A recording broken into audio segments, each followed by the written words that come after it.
Especialistas em assuntos demográficos receiam que o contínuo crescimento populacional do país pode representar um entrave ao almejado desenvolvimento econômico sustentável e inclusivo do país, na medida em que, segundo eles, limitam os esforços governamentais de alargamento ao acesso de serviços básicos como a educação, a saúde, a energia ou rede de transportes.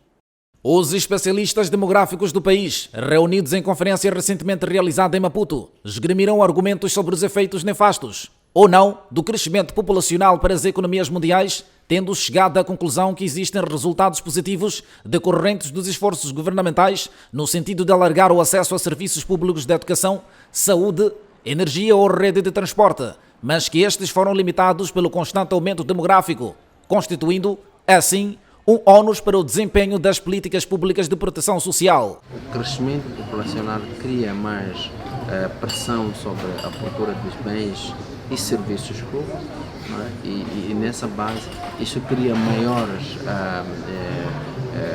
desafios do ponto de vista de desvios de recursos de investimento em outras áreas para investimento em áreas sociais que são fundamentalmente para garantir que as pessoas tenham educação, tenham saúde adequada.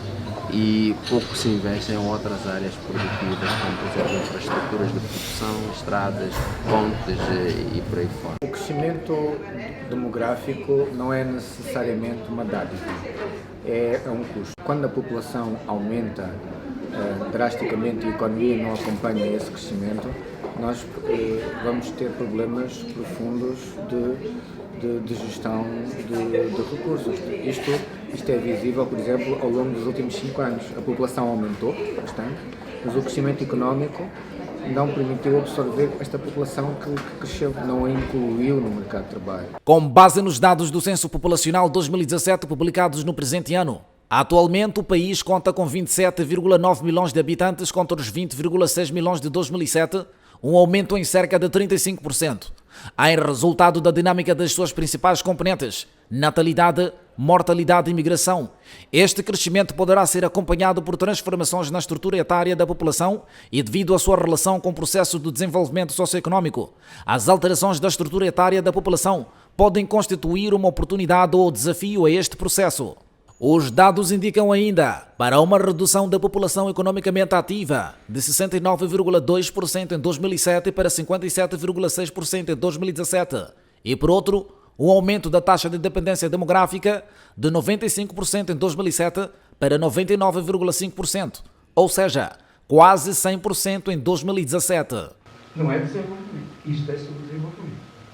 Isto não é uma questão do governo, isto é um problema da sociedade. As estimativas de crescimento demográfico feitas por António Francisco são de que no presente ano o país conta com 30,4 milhões de pessoas contra os 29,5 milhões projetados pelo INE.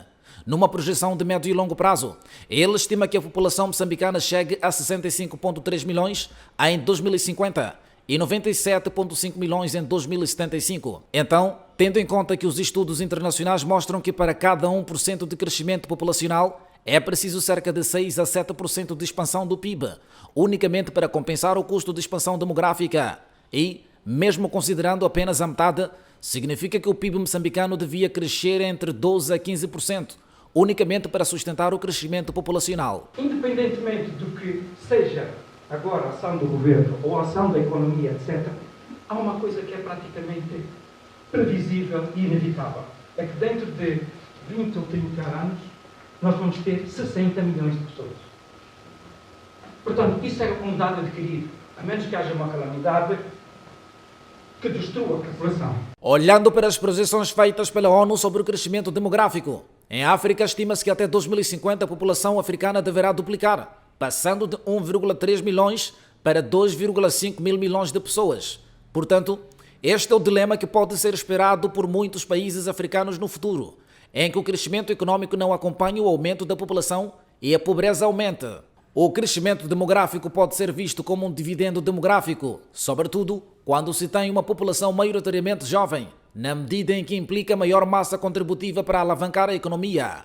Porém, o Ministério da Economia e Finanças alerta que deve-se ter em atenção que tal dividendo não é obtido de forma automática, ou seja, bastando haver uma população maioritariamente jovem, pois, Para tal, essa população deve ser verdadeiramente ativa e haver uma mudança na estrutura etária atual. Se a população não estiver em condições de trabalhar para contribuir para este crescimento econômico, seria muito difícil nós considerarmos um bónus. Para que de facto seja um bónus, esta população, para além de trabalhar, tem que estar associada a uma transformação desta mesma população, da estrutura populacional, para uma estrutura populacional diferente daquela que nós temos, que o professor António Francisco mostrou, onde a base é muito largada e a mediana é 16,6.